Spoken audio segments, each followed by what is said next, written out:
Hi friends, welcome to Vani kitchen. ఈరోజు ఈ వీడియోలో టమాటా పచ్చడి పల్లెటూరు స్టైల్లో ఎంతో టేస్టీగా తక్కువ టైంలో ఎలా చేయాలో చూపించబోతున్నాను. ఇలా టమాటా పచ్చడి చేస్తే పక్కన ఎలాంటి కూరలు లేకపోయినా, పప్పు వేపుడు లేకపోయినా ఈ ఒక్క పచ్చడితో అన్నం హ్యాపీగా తినచ్చు. ఈ పచ్చడి చపాతీలకైనా చాలా బాగుంటుంది, బ్రేక్ఫాస్ట్కైనా చాలా బాగుంటుంది. అంతేకాదు, మీరు ఒకసారి ఇలా పచ్చడి చేశారంటే ఇది మీ డైలీ రొటీన్ రెసిపీ అయిపోతుంది. ముందుగా టమాటాలని శుభ్రంగా కడిగి ఇలా కట్ చేసి తీసుకోవాలి. వెయిట్ వచ్చేసి నేను 1/2 kg వరకు తీసుకున్నాను. దీనికి సరిపడా క్వాంటిటీస్ చూపిస్తున్నాను. దీంట్లో పులుపు కోసము ఒక నిమ్మకాయ సైజ్ అంతా చింతపండు తీసుకొని ఇలా కడిగి నానబెట్టుకోవాలి. కొద్దిగా వాటర్ వేసుకొని, అలాగే దీంట్లోకి కారానికి సరిపడా పచ్చిమిర్చి తీసుకోండి. 1/2 kg టమాటాలకు 15-20 పచ్చిమిర్చి వరకు తీసుకున్నాను.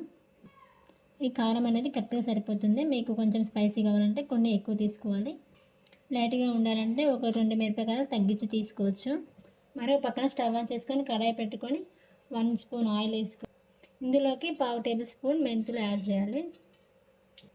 మరి ఎక్కువ వేయద్దు, 1/2 టేబుల్ స్పూన్ తీసుకోండి. అలాగే దీంట్లోకి 1 స్పూన్ ఆవాలు యాడ్ చేయాలి. 1 టేబుల్ స్పూన్ మినపప్పును వేసుకోవాలి. అలాగే 1 స్పూన్ ధనియాలు కూడా వేసుకోవాలి. ఇలా కొంచెం ఫ్రై అయ్యాక దీంట్లో నువ్వులను తీసుకోండి. ఇక్కడ నేను పచ్చడి టేస్ట్ కోసం నువ్వులన్నీ యాడ్ చేశాను. మీకు కావాలంటే పల్లీలు కూడా తీసుకోవాలి. ఇవి కొంచెం గోల్డ్ కలర్ ఫ్రై అయ్యాక దీంట్లో పచ్చిమిర్చి వేసుకోవాలి. పచ్చిమిర్చి బాగా ఫ్రై, మిరపకాయలు కొంచెం తెల్లని మచ్చలు వచ్చేదాకా ఫ్రై చేసుకోవాలి. పచ్చిమిర్చి బాగా ఫ్రై అయితే చట్నీ చాలా టేస్టీగా ఉంటుంది. చూసారు కదా, ఇవి చక్కగా ఫ్రై అయ్యాయి. వీటిని ఒక ప్లేట్లోకి తీసుకొని పక్కకు పెట్టుకుందాం. ఇప్పుడు దీంట్లోకి ఒక కొత్తిమీర కట్టని శుభ్రంగా కడిగి లైట్గా కట్ చేసుకొని తీసుకోండి. కడలతో సహా తీసుకొని ఈ కొత్తిమీరని లైట్గా ఫ్రై చేసి సరిపోతుంది. 1 నిమిషం వరకు ఫ్రై చేసుకొని తీసి పక్కన పెట్టు.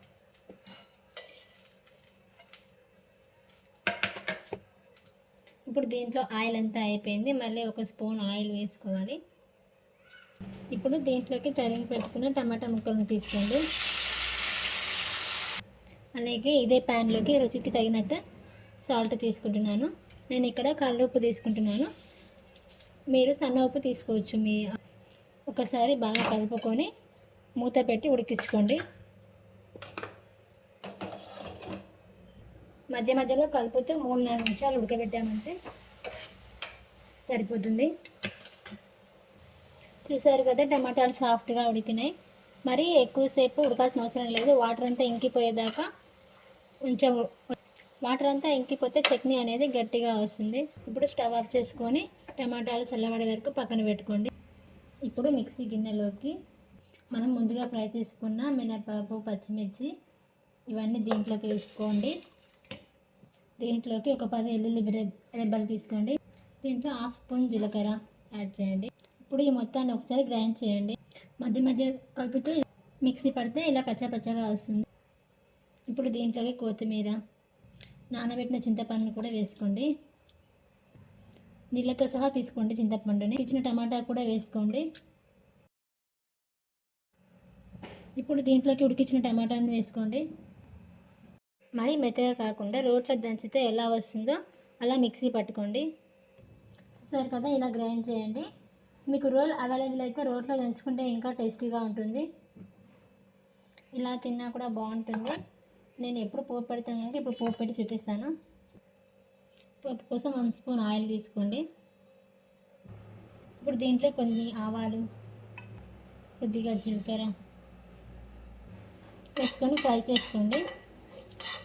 దీంట్లోకి కొద్దిగా ఇంగువని, కొద్దిగా కరివేపాకుని తీసుకోండి. కరివేపాకు ఫ్రై అయ్యాక ఒక 1/2 స్పూన్ పసుపు వేసుకోండి. ఇలా మొత్తం ఒకసారి కలుపుకొని స్టవ్ ఆఫ్ చేసుకోండి. స్టవ్ ఆఫ్ చేసిన తర్వాతనే మనం గ్రైండ్ చేసుకున్న పచ్చడిని దీంట్లో వేసుకొని కలుపుకోండి.